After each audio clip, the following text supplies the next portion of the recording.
King story বাংলায় আজকের এপিসোডে আমরা জানব সেই ইতিহাস যেখানে এক অদ্ভুত কথোপকথন আর এক অসাধারণ বুদ্ধিমত্তার খেলা বদলে দিয়েছিল পারস্যের এক ভয়ঙ্কর সেনাপতি হরমুজানের জীবন। ইতিহাসের পাতা উল্টে আমরা চলে যাব ইসলামের দ্বিতীয় খলিফা উমর রাদিয়াল্লাহু আনহুয়ের সেই আলোকিত দরবারে। পারস্য সাম্রাজ্য একসময় পৃথিবীর অন্যতম শক্তিশালী এক পরাশক্তি। সেই সাম্রাজ্যের অধীনে ছিল তুস্তার আর আহুয়াজ প্রদেশ, আর এই প্রদেশের গভর্নর এবং পারস্য সেনাবাহিনীর অন্যতম চৌকস সেনাপতি ছিলেন হরমুজান। রণকৌশলে তার ছিল দুর্দান্ত দক্ষতা। মুসলিম বাহিনীর বিরুদ্ধে একাধিক যুদ্ধে তিনি পারস্যের পতাকা উঁচিয়ে ধরেছিলেন, কিন্তু আল্লাহর ইচ্ছায় চূড়ান্ত তাদের সিয়ার যুদ্ধ এবং এরপর অন্যান্য যুদ্ধে মুসলিম বাহিনীর কাছে পারস্যরা একের পর এক পরাজিত হতে থাকে। অবশেষে এক ঐতিহাসিক সামরিক বিজয়ের পর মুসলিম বাহিনীর হাতে বন্দী হলেন সেই দুর্ধর্ষ সেনাপতি হরমুজান। শিকলে বাঁধা জীর্ণশীর্ণ অবস্থায় তাকে নিয়ে আসা হল মদিনায় আমিরুল মুমিনিন হযরত উমর রাদিয়াল্লাহু আনহুয়ের দরবারে। দরবার বলতে বিশাল কোনো রাজকীয় প্রাসাদ নয়। মুসলিম জাহানের খলিফা, যার প্রতাপে পৃথিবী কাঁপছে, তিনি তখন বসে আছেন সাধারণ এক খেজুর পাতার চাটাইয়ে। তার পোশাকে কোনো জৌলুস নেই, নেই কোনো দেহরক্ষীর দল। সহজ সরল সেই পরিবেশে এক অভূতপূর্ব দৃশ্য। সেনাপতি হরমুজান, যিনি রাজকীয় জাঁকজমকে অভ্যস্ত, তিনি দেখলেন এক ভিন্ন চিত্র। এই সাদামাটা মানুষটি কি সেই মহান শাসক যার বাহিনী পারস্যের প্রতাপ ধূলিসাৎ করে দিয়েছে? হরমুজান অবাক হলেন। হযরত উমর তখন তাকে দেখলেন। চোখের দৃষ্টিতে কোনো বিদ্বেষ নেই, আছে শুধুই এক স্থিরতা। হরমুজান তখনও ভয়, হতাশা আর ক্রোধের এক মিশ্র অনুভূতির শিকার। খলিফা জানতে চাইলেন, তুমি কি সেই হরমুজান যে মুসলিম বাহিনীর বিরুদ্ধে এতবার বিশ্বাসঘাতকতা করেছ? হরমুজান নীরব রইলেন। তখন খলিফা তাকে ইসলামের দাওয়াত দিলেন। হে হরমুজান, ইসলাম গ্রহণ করো, তাহলে তুমি মুক্তি পাবে, দুনিয়া ও আখেরাতে কল্যাণ লাভ করবে। কিন্তু হরমুজান তখনও ইসলাম গ্রহণ করলেন না। হয়তো নিজের সাম্রাজ্যের প্রতি আনুগত্য, হয়তোবা নিজের অহংকার, কোন এক অদৃশ্য বাঁধনে তিনি আবদ্ধ ছিলেন। এবার হযরত উমর রাদিয়াল্লাহু আনহু তার মৃত্যুদণ্ডের আদেশ দিলেন। সেনাপতি হরমুজানের জীবনের শেষ মুহূর্ত। কিন্তু এই সময় ঘটল সেই ঐতিহাসিক ঘটনা যা পাল্টে দিল সবকিছু। মৃত্যুদণ্ড কার্যকর হওয়ার আগে হরমুজান মিনতি করে বললেন, আমিরুল মুমিনিন, মৃত্যুদণ্ড কার্যকর হওয়ার আগেই আমার প্রচণ্ড তৃষ্ণা পেয়েছে, আমি একটু জল পান করতে চাই। খলিফা উমর রাদিয়াল্লাহু আনহু সঙ্গে সঙ্গে অনুমতি দিলেন। ঠিক আছে, ওকে জল দাও। তাকে এক পাত্র জল দেওয়া হলো। জল পান করার জন্য হরমুজান যখন পাত্রটি হাতে নিলেন, তখন তার হাত কাঁপছে, এ যেন জীবনের শেষ জল পান। ঠিক এই মুহূর্তে হরমুজান এক অসাধারণ কৌশল অবলম্বন করলেন। তিনি জলভর্তি পাত্রটি উপরে তুলে ধরে হযরত উমর রাদিয়াল্লাহু আনহুকে উদ্দেশ্য করে বললেন, আমি ভয় পাচ্ছি, এই জল পান করার সময়ই আপনারা আমাকে হত্যা করবেন।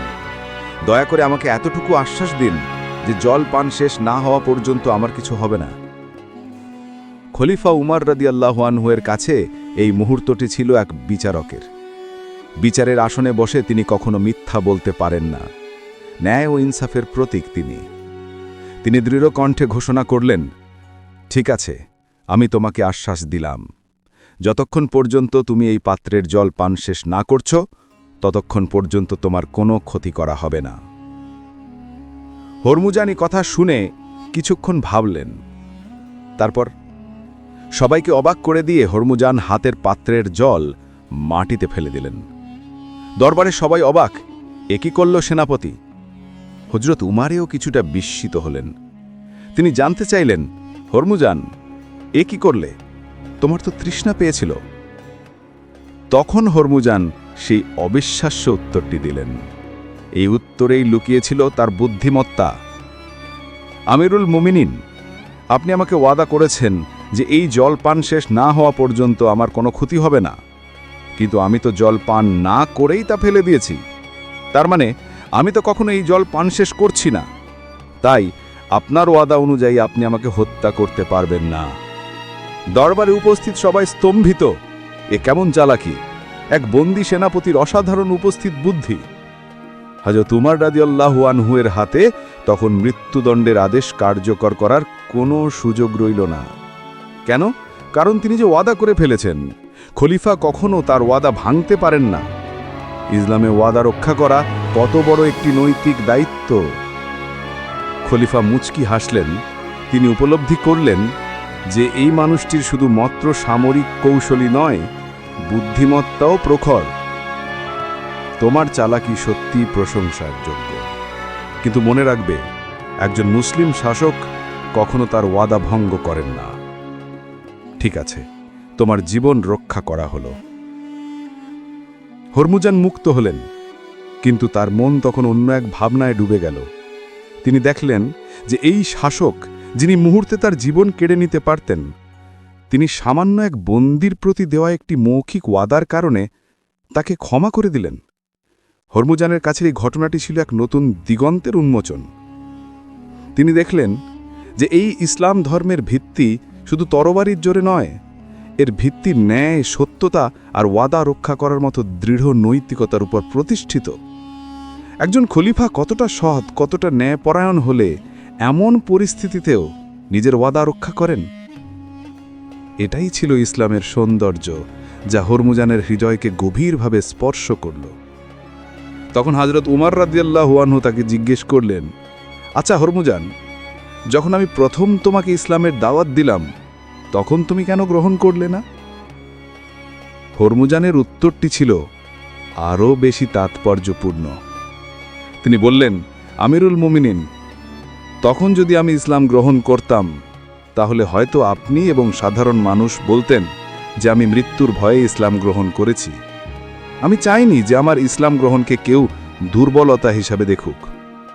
কিন্তু এখন, যখন আমি আপনার ওয়াদার কারণে মুক্ত, এখন যদি আমি ইসলাম গ্রহণ করি, তবে সবাই জানবে যে আমি এই ধর্মের সৌন্দর্যে মুগ্ধ হয়ে এর ন্যায়পরায়ণতা দেখে স্বেচ্ছায় ইসলাম গ্রহণ করছি।